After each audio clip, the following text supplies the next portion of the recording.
Everyone advised her to adopt an orphan, saying that adopted children bring blessings to a home, blessings that would come in the form of a child of her own. But what she did not know was that she would spend the rest of her life regretting her decision. Once upon a time, in the heart of Enugu, lived a woman who everyone knew as Madam Joy. She was a businesswoman who got married to a very wealthy man. However, she was yet to have a child of her own. 15 years have passed, and Madam Joy had never for once conceived in her marriage. People whispered behind her back, saying that she traded her child for the wealth that she enjoyed. Madam Joy pretended not to be moved by their gossips. However, behind closed doors, she lived with the shame of barrenness and the fact that she had never conceived a child in her marriage, not even once.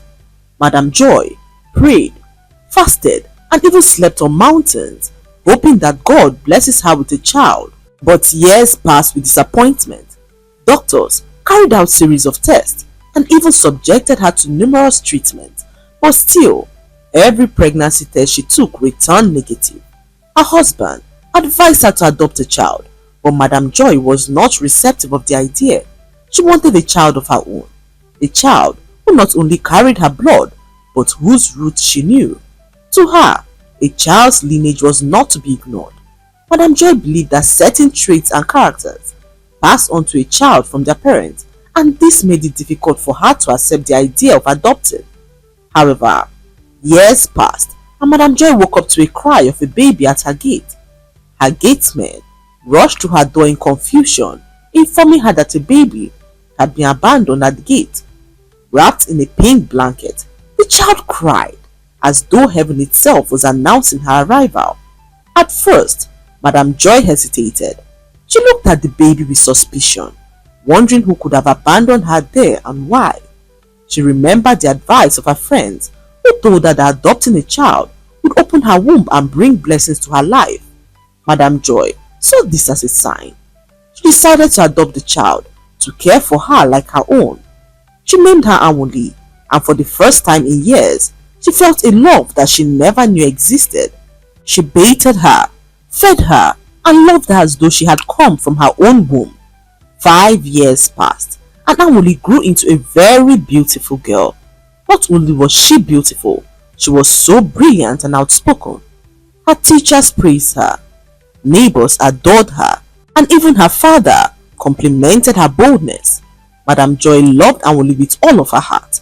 She dressed her in the finest clothes, sent her to the best schools, and proudly referred to her as her daughter. Anwuli was the light of her home, the one who wiped the shame away from her face. Only people who were close to the family knew that she was not their biological daughter. She blended so well into the family that many commented on how she looked so much like Madam Joy. One evening, whilst they were having dinner, Anwuli told her mother that the baby was in her womb. Madam Joy looked at her confused, wondering what she was talking about. She brushed off the conversation as being unserious and carried on with her activities as normal. However, days later, she fell sick and decided to visit her doctor, who broke the news to her that she was pregnant. This was the first time ever, and Madam Joy could not believe her ears. It was like a dream, one she had waited her entire life to see. Madam Joy rushed home with tears in her eyes, shouting the news to her husband and even lifting little Anwuli in her arms. "My daughter, your prophecy has come true. You said there was a baby in my womb, and indeed, there is," she said to Anwuli, who giggled in excitement. Her pregnancy was so smooth and easy, and by 9 months, she gave birth to a bouncing baby boy. Madam Joy, for the first time, held her own baby in her arms. Tears poured down her eyes as she thanked God for answering her prayers. People who once mocked her began to envy her as Madam Joy showered her son with so much love. Chidubem became her pride and treasure. She pampered him endlessly, doted on him, and sang his praises to anyone that cared to listen. However, something inside her shifted the day her friend drew her attention to the fact that Anwuli could one day rise to displace her son. "Remember, she's not your daughter. You have to put your legs down and put her in her place before she rises up one day to claim all that you have to herself," she said to Madam Anwuli, who could not help but agree. She began to treat Anwuli with disdain, withdrew the love that she once showered on her, showing her nothing but hate. The child, who she once called her joy, became a shadow. Her affection for Anwuli began to fade. She scolded her harshly for small mistakes, withheld hugs that she once freely gave, and reminded her at every turn that she was not her real child. Anwuli's laughter dimmed.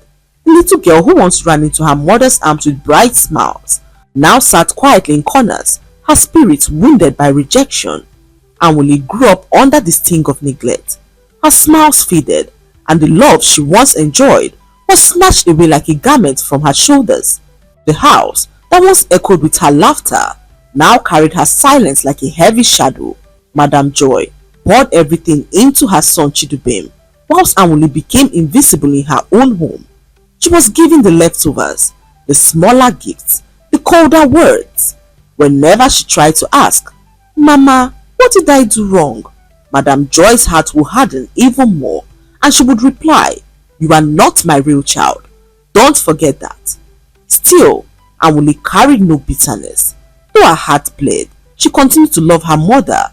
She studied hard, excelled in school, and still greeted her mother every morning with a smile, hoping for a little warmth in return. Years rolled by, and Anwuli blossomed into a graceful young woman.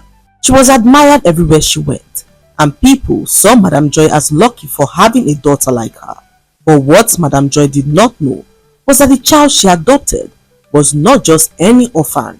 She was the very child who would one day expose the cracks in her heart and ruin her peace. One afternoon, Anwuli returned home from school, her books pressed tightly to her chest. As she walked in, she heard loud shouting from the living room. Curious, she dropped her bag and walked closer. There, she found her younger brother Chidubem, screaming at his nanny. His tiny feet slammed the chair as he yelled, "You are my servant! Do what I say!" The nanny, a gentle woman in her 30s, stood in tears, unable to defend herself. Anwuli's heart bored. Though she had been mistreated, she could not stand to see injustice, not even from her little brother. She stepped forward, her voice firm but calm. "Chidubem, this is wrong. You must never disrespect adults, especially those who care for you. Apologize to her now." Her words, though spoken in love, pierced the boy's pride. Chidubem burst into loud tears, crying so bitterly that his voice echoed through the house. And it was in that very moment that Madam Joy walked in. She saw her beloved son, crying and pointing at Anwuli, who was standing next to him. Madam Joy did not ask questions. She didn't seek the truth. With a swift movement, she raised a hand and struck Anwuli hard across the face. The sound of the slap cracked through the air like thunder as Anwuli froze, her hand trembling as her eyes opened wide in shock. "How dare you correct my son?" Madam Joy shouted. "Who gave you the right to touch my son?" "Mother, Chidubem was disrespecting the nanny," she said to Madam Joy, who rebuked her in anger. "You are not even my daughter. Why are you still calling me mother? From today, I rebuke you from ever referring to me as your mother. I only have one child, and that's Chidubem here, who you will accord some respect." The words sliced through Anwuli's heart like a knife. She stood back and watched as Madam Joy stripped her of the little privilege that she had left. Her fine clothes were all taken away, replaced with a maid's uniform. The comfortable room that she once occupied was taken away from her, replaced with a mat. Madam Joy even stopped her from going to school, saying that Anwuli had no right to attend the same school as her son. Anwuli became a maid in her own house. She cooked, cleaned and did the laundry. The other maids in the house could not hide their shock. They could not understand why Madam Joy suddenly turned her back on her adopted daughter. A girl who she once loved and called her own had now become a maid to a woman who she once called mother. Madam Joy spoke to her husband about sending her away, but her husband kicked against the idea. "That's our daughter we are talking about," Chief said to her as he reminded her of the days when she did not have a child. "You once took this girl in as your own daughter. What changed now?" he asked Madam Joy, who said that she had to put Anwuli in her place before she starts dragging properties with her own son. Chief sighed deeply. his eyes fixed on his wife. Joy, Awuli will never do that. After all, that's why we have wills. She won't claim anything that isn't given to her. I promise you that. Those words calmed Madam Joy a little. She finally agreed to allow Awuli stay in the house.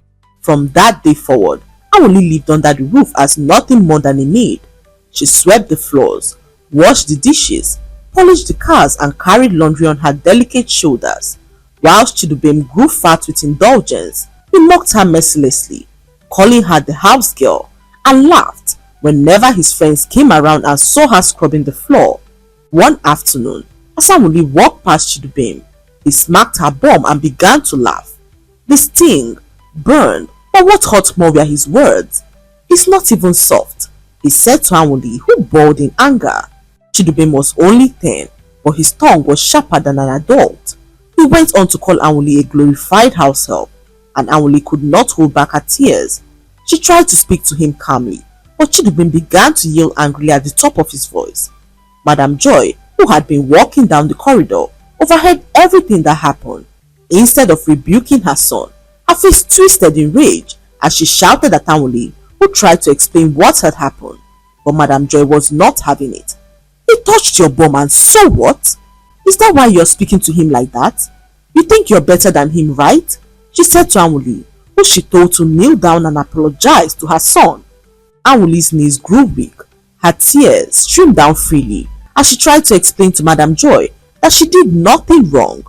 "I only asked him not to speak to me that way," she said to Madam Joy, who gave her a very hot slap across her face. The sound echoed through the corridor like a whip.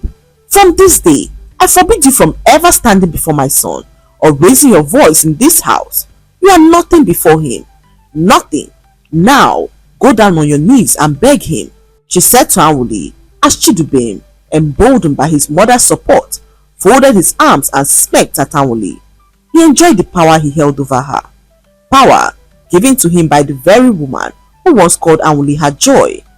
Awuli shook her head in disbelief. She could not recognize the woman before her. The same woman who had once cradled her, kissed her forehead and called her a miracle. Now she was being treated as less than a servant, and Awuli did not know what she did to deserve such kind of hatred. She was happy to have a brother, not knowing that the same brother would one day turn on her. She went down on her knees and apologized to Chidubem, who smirked proudly, his small chest puffed up with arrogance. Madam Joy, satisfied with her daughter's humiliation, turned away coldly, her words cutting through Awuli's soul like a blade. "From today, never forget your place. You are not my child and would never be. In fact, pack your things and leave my house. I give you 2 hours," she said to Awuli, who pleaded for her mercy. But Madam Joy's mind was already made up. She went to the storeroom to pack her bags, when suddenly she heard a loud scream. Awuli rushed out of the store in panic. She met Madam Joy, who was crying and staring at the television screen. A plane had just crashed and Chief happened to be on the same flight. He had a business meeting in Abuja and left the house a few hours ago to catch his flight. Awuli froze. She could not believe her ears. Chief, the only one who had ever defended her, was now gone.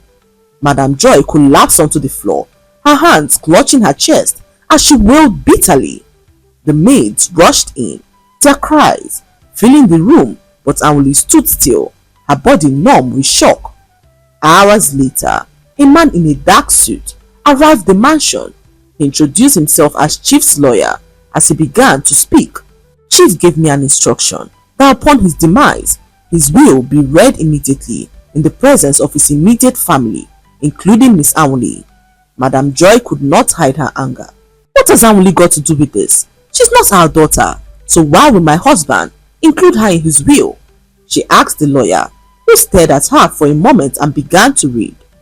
"I, Chief Obina, being of sound mind, do hereby state that upon my death, all of my wealth, my companies, estates, lands and accounts shall be given to Awuli's grandmother, the only woman who I have truly loved.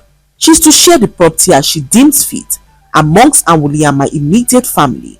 Madam Joy's mouth fell open. "This must be a mistake.